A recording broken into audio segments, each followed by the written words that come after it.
So, round 2. In this video, some people might want to claim I'm being somewhat pedantic or persnickety or nitpicky or something, because I'm going to take issue with an argument that I object to in principle. I object to this type of argument, 1, because it's annoying to me, and 2, because it's misleading. It's 1 because of 2. This is not restricted to feminists. A lot of people do this, and I find it annoying whenever anyone does it. I don't always object to it when it's happening because sometimes it's not an appropriate time, but I do it mentally all the time. So I'll let her speak, and then I will respond to it.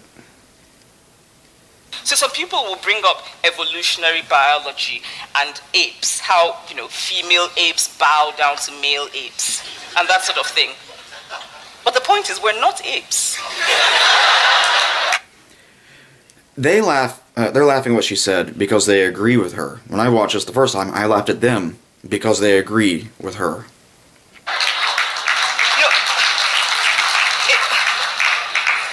Apes also live on trees and have earthworms for breakfast, and we don't. Well, some apes do. Some apes don't. So here's the rhetorical shuck and jive that peddlers of woo of this type like to bring out. It is there'll be some general category which you can fit a lot of different groups into, and the reason you can fit a lot of different groups into that one category is because those groups will have some things that they all share in common. But there will be fine details in each group that let you distinguish it from each other group that's in that general category, and these people will advert to the very fine distinctions to deny the generalities.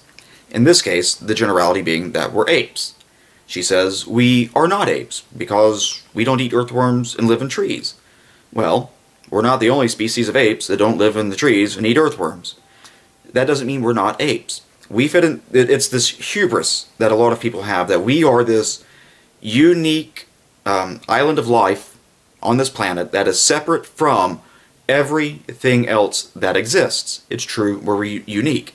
It's false that we're unrelated to the rest of the animal kingdom. I hate it when people say we're not animals.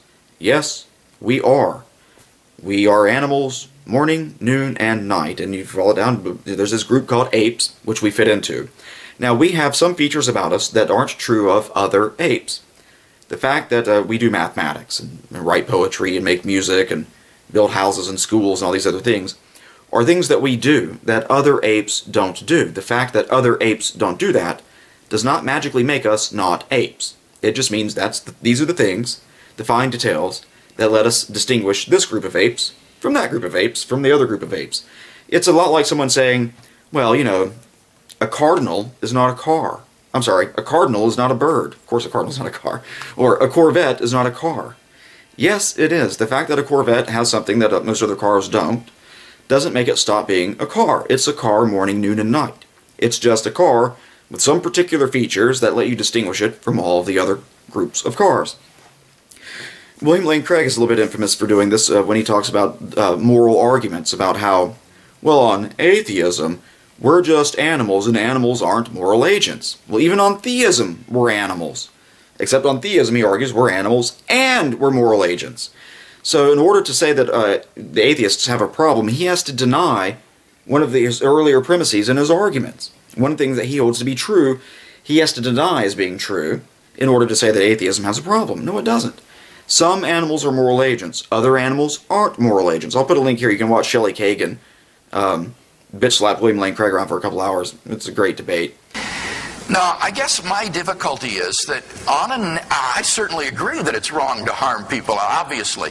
But it's hard for me to understand on a naturalistic worldview, such as I described, why on the worldview of naturalism, inflicting harm upon other members of our species is really wrong. It seems to me that this happens all the time among other animals, and so why is it wrong peculiarly for human beings to inflict harm on each other? All right, so let's start with that. Suppose that my 3-year-old nephew walks into your house, takes some book off your shelf, and tears the pages out. He hasn't done anything wrong, or 3-year-old's probably old enough he has done something wrong.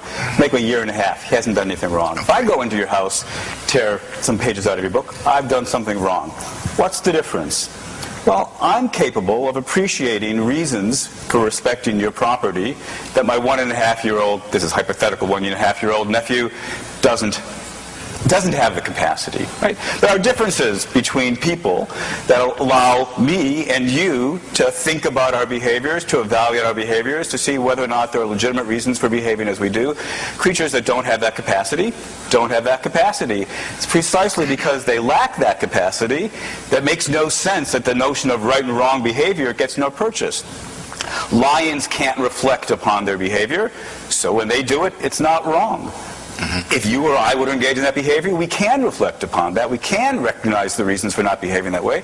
So I think the distinction is a fairly straightforward one, not a deep mystery or a hard challenge for the naturalist to respond to. Okay, I think that's a good answer for why we wouldn't regard animals as moral agents who would be culpable for their acts.